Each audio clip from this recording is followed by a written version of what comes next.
So this would be kind of like one of those production music tracks. Maybe this would be light drama.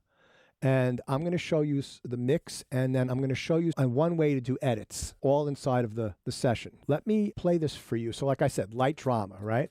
And this is like a hybrid orchestral track. And then we'll go through what I've done here with the mix. All right, here we go.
Okay, so just a couple of things about writing this kind of music. You want to be careful that the melodies aren't too busy. So your melodic content has to be simpler. Thank you, Dexter. Your melodic content has to be simpler, and you can't have, when you're mixing it, you can't have one instrument really stand out, you know? And the reason for that is that oftentimes this kind of music is being played under dialogue. And I think I mentioned this last week that let's say I had those string dot dot dot dot dot dot dot dot dot, that rhythm stuff really hot in the mix, like super loud. I mean, you can hear it now, but it doesn't dominate the mix. Like if you listen to Broadway recordings, the vocals are like way up here and the orchestra's way down here. It's not like that here. It's more contained.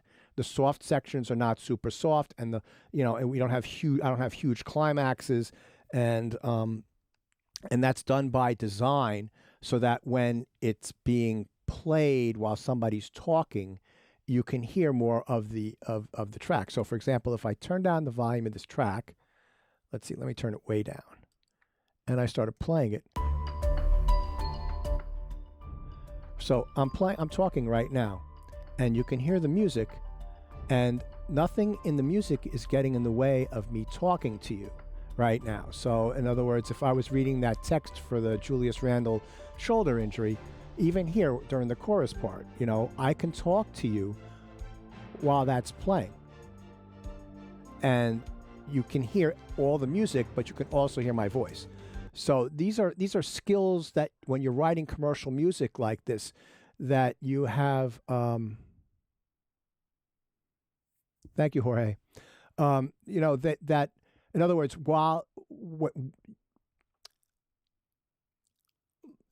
the more you do things, right, you get focused skills.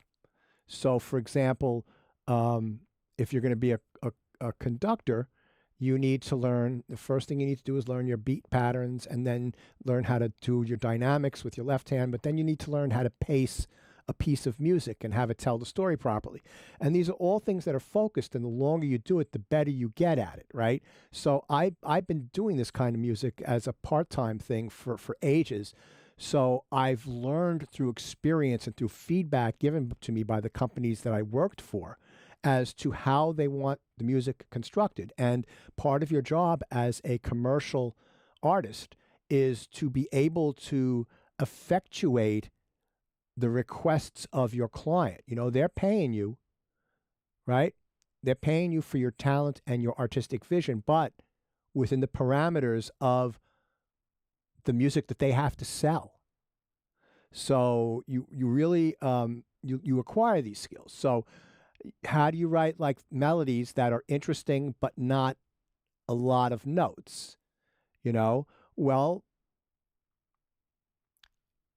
I took my cue from like some Broadway orchestration. So let me just show you what I mean by that. All right. So for example, I got to turn this down. It's really loud. So let me turn this way down. Da do da da. So ba boo ba ba boo ba ba boo ba ba.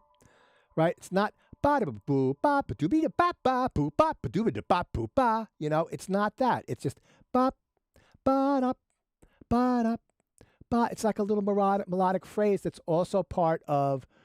It's almost like a montuno rhythm. Ba boo ba ba boo ba ba boo ba ba. Right? So you know you don't fill out these really busy melodies, right? You learn how to make melodies that are less notes. And what's good about that too, and how that's great for your other writing, is that these kinds of melodies can be catchy. They can be memorable, you know. And while rhythm is the most important part of music and harmony is the soul of music, melody is what people remember. And the ability to write melodies is so important because it and to have the kind of control over your writing so that you can write melodies that fit into the brief of the job that you're working on when you're being a commercial composer, you know? So that's one thing, right? And then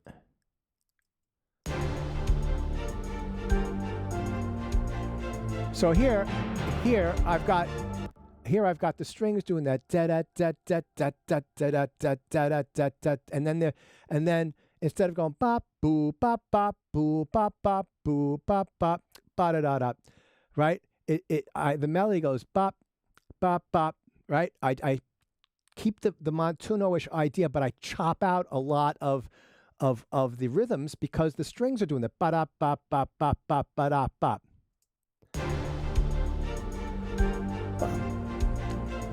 So,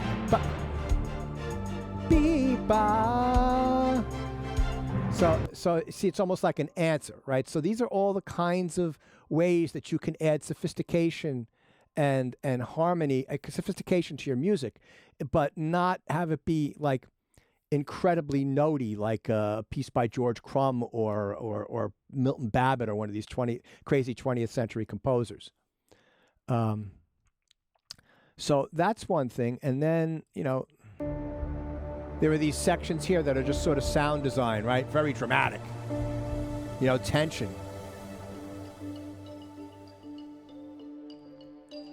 Okay, so let's talk about how I've got this organized and the mix. Now, typically what I do is I set my session up as if it's on staff paper, you know, handwritten manuscript. Not all the time. So with a piece like this, I've organized it a little bit differently. So on the top here, I've got my orchestral instruments up here. And let me make these bigger. So this green one is winds. Then all these blue ones are different kinds of strings. And then this red one is low brass. Now, what I've done with these is I've selected all of these and I used Command G. Right, I made something called ORCH. I made it a group, right? And that is right here, ORCH.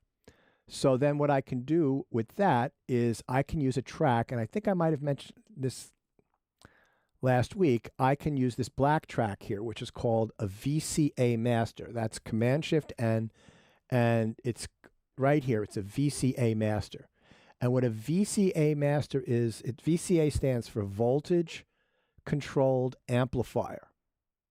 And on a mixing console, you know, like a big mixer, you will have VCAs that you can assign to certain groups of faders, and it will act like a big volume knob for all those faders. And let's say you've got one fader set to here, another fader set to here, and another one up to here. It will move all of them in parallel so that they all maintain the same relationship, but they're just all of them are louder or softer. Additionally, you can solo them, so those are the only instruments you hear, or you can mute them. So they're really, VCA masters are really helpful in mixing. Now, in some of them, like in all of them, I think pretty much all of the current DAWs, so if you're using Logic or Cubase or Pro Tools, they have something that are called track folders. Track folders do similar things. So you might, if you're going to use another DAW, you might experiment around with something like that. So let me show you in context what that means. So if I'm playing this, right, and let's, I'm right here, and I just want to hear my orchestra. If I solo the VCA master, you're only hearing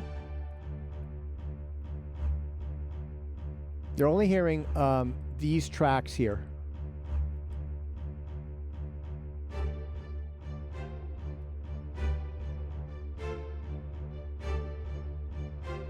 And then you can individually solo inside of that. My low brass. I can hear how the low brass and the spiccato strings, spiccato for those of you that don't, the undergraduate non-music majors, that's just bouncing bow on the string. It's short violin, viola, cello, bass. It's an Italian word.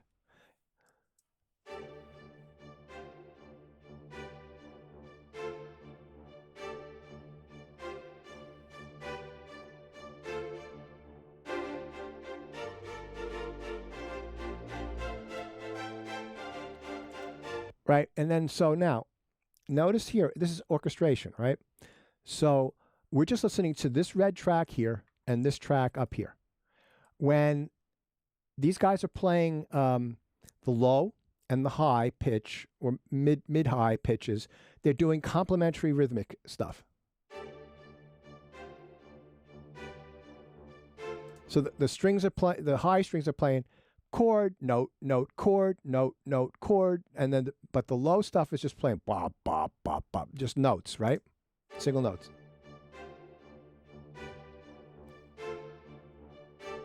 And there's like so basically that's a pedal point, right? That means that there's one note repeating over and over again, and you have a series of chords that change over it. Right, so I'm just keeping that pedal point as in the bass, and then just like simple chord changes above that.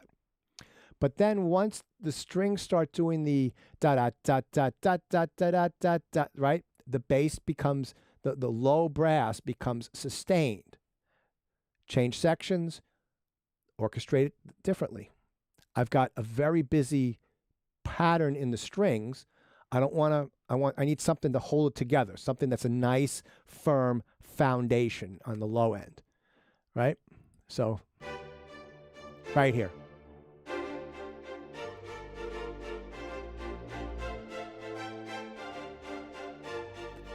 And then I also changed the texture by adding this blue track here,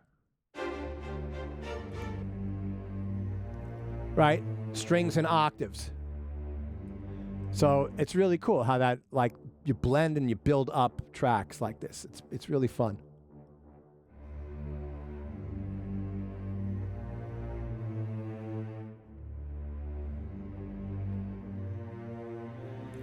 And notice how I didn't repeat the same. It's very simple. Ba-da-da-da, right? But it's not exactly the same each time through. It's a little different. And that added with the strings above it. Oh, sorry.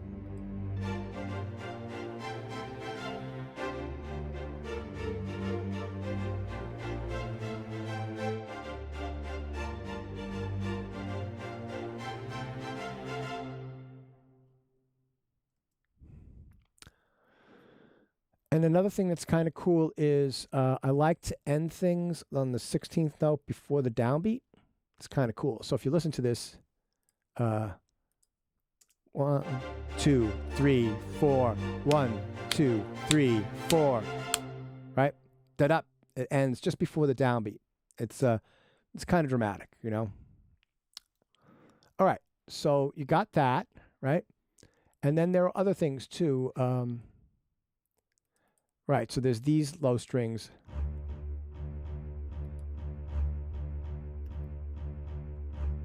And then the brass will start playing right here.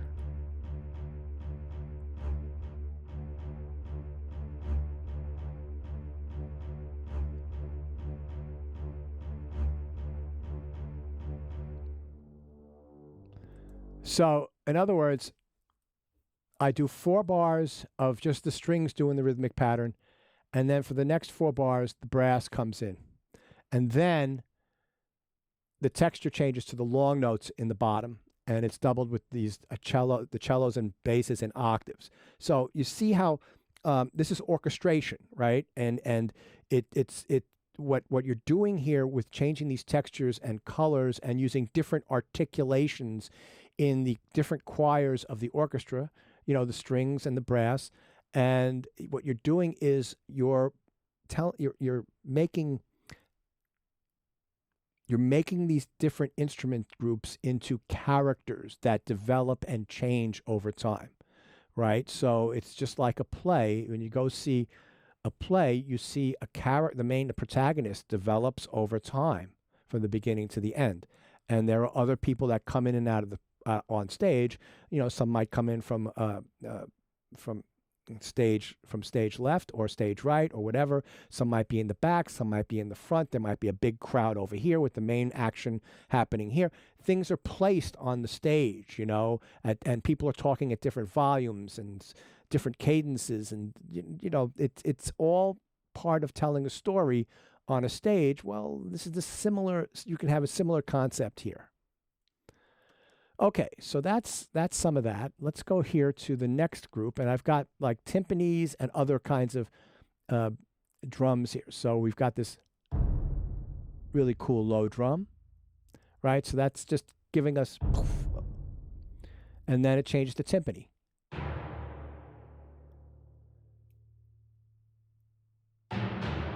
So let's put on our brass and our marcato strings, and we'll take a listen to those together.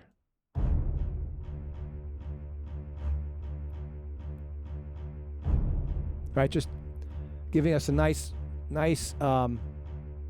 downbeat every 2 measures.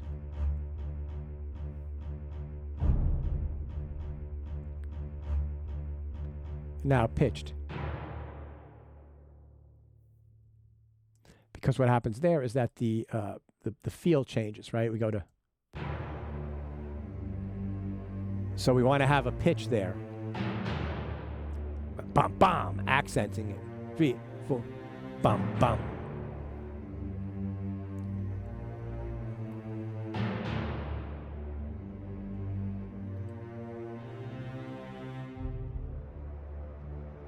And then there's this weird string patch here. Okay, so that's that food group. Whoops.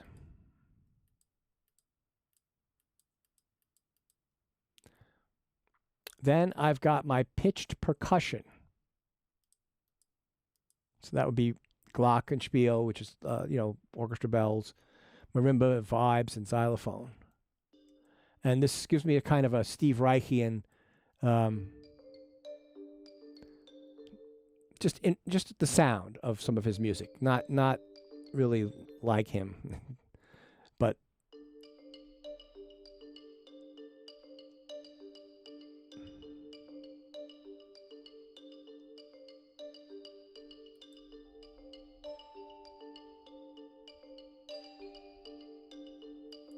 give me a second here.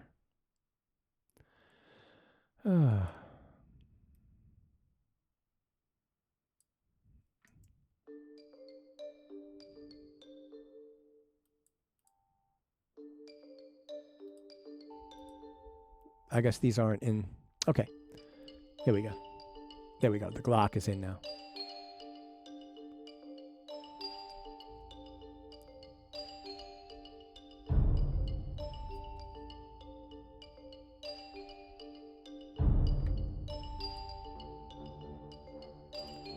And it stops.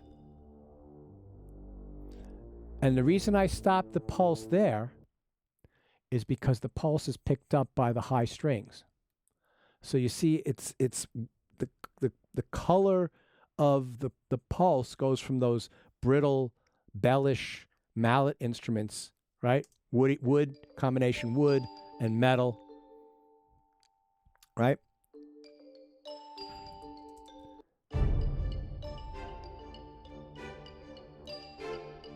And when the texture changes, 1, 2, 3, 4.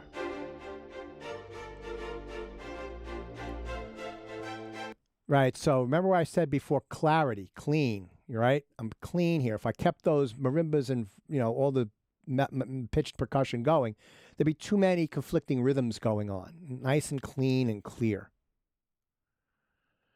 Okay, so that's those. And there's some other stuff, but then I've got a choir here. And that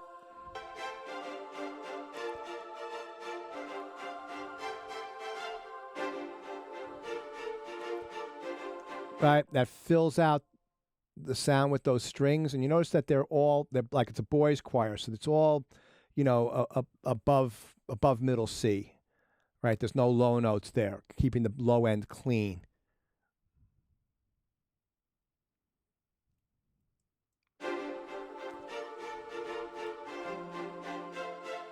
And I've got a harp.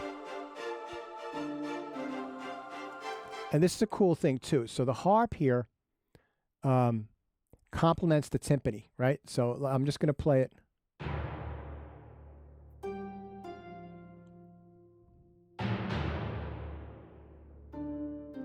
And that's also helped with the piano.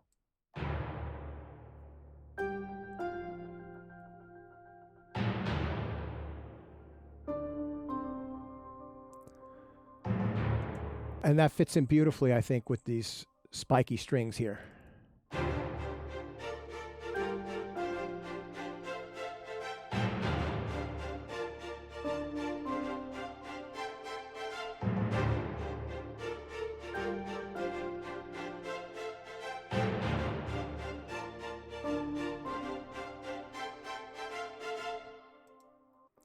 Now, the other thing that's going on with the piano is that there are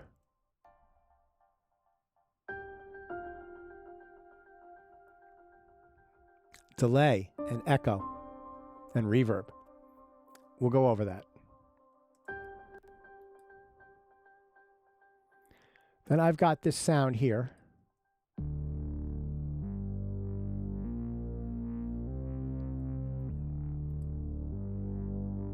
See how that fits beautifully with the brass? That's like a Moog bass kind of bass sound. So without it, you get this. I'll add it in. And then when you add the other strings,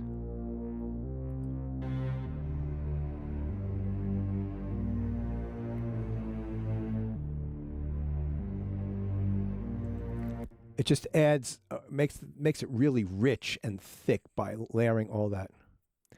Jorge, I'm not sure. It might have been. I've got this subsequent 37 Moog right here. It might have been that. It might have been my mini Moog. I don't remember, and it might have been a plugin. But I think it was. I think it was one of my hardware synths. It was either the sub 37 or the mini Moog. What also makes incredible low-end sounds is that white keyboard on the top back there. That's a Oberheim 2-Voice Pro. I'm so thankful I actually own one of those. It's really amazing. So, Okay, and then there's some other synth sounds, like there's this here.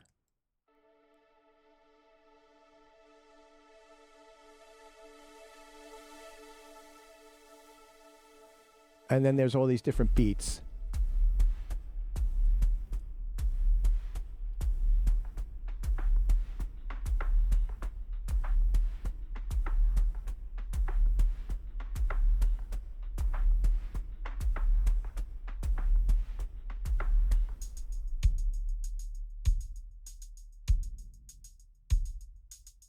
Yeah, one drop, Dexter, exactly.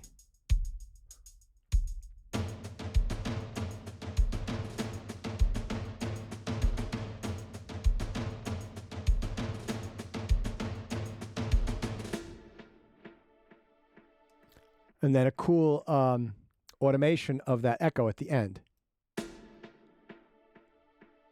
It's kind of cool, right? There's no echo until that last hit.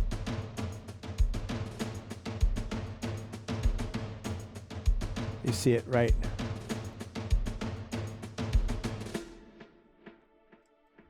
there. You see the level goes up right there. That's going through a delay. So if I just solo this.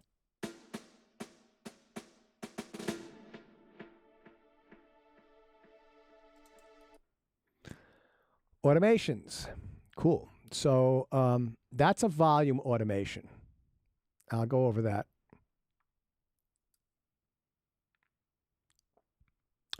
Okay, so that's everything pretty much. And there's different sections. So what I would typically do now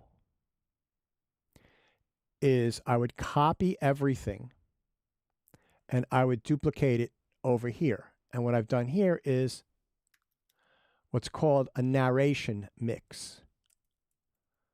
Right? So I get rid of anything that I think will get in, even though what I've written won't get in the way of dialogue, I'll pare it back even more. So does the project have to be? So, Amit, are you talking about the final project or this project? These are typically 2 minutes long, unless they ask for something longer. You know, if it's 1:50, if it's 2 minutes and 10, 2 minutes 20, you know, something like that. You can't be 90 seconds. That won't fly. And what's really interesting though is that the long versions never get used. These things are on television for like 15 or 20 seconds at a time usually. But that's what they want. So all right. So this is the different mix, right? So you can see I've muted some of these. So there's no Glock at the beginning. And there's none of these like interesting sound design-y things here.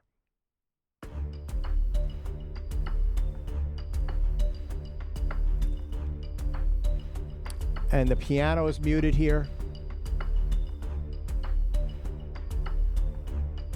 So this is very easy to talk over, right? I've got this very loud now. Oh, Matthew. Right. This is just a piece I wrote that's kind of like a production music piece, and I'm just using it to show some advanced mixing techniques and to start to talk about another kind of editing. You're not going to be doing this sophisticated mixing. I'm also talking about writing music and arranging music, stuff like that. All right.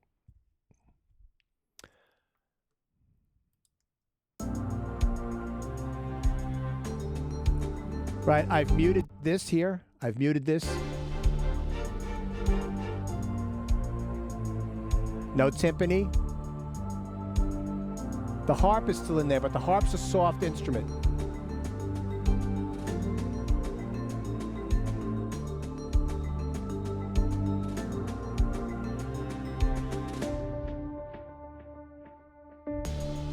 So, but you notice that the thing I do with the choir, where is that?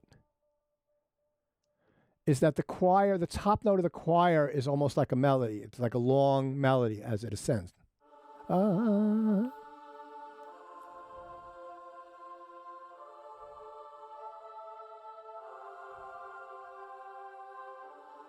Right?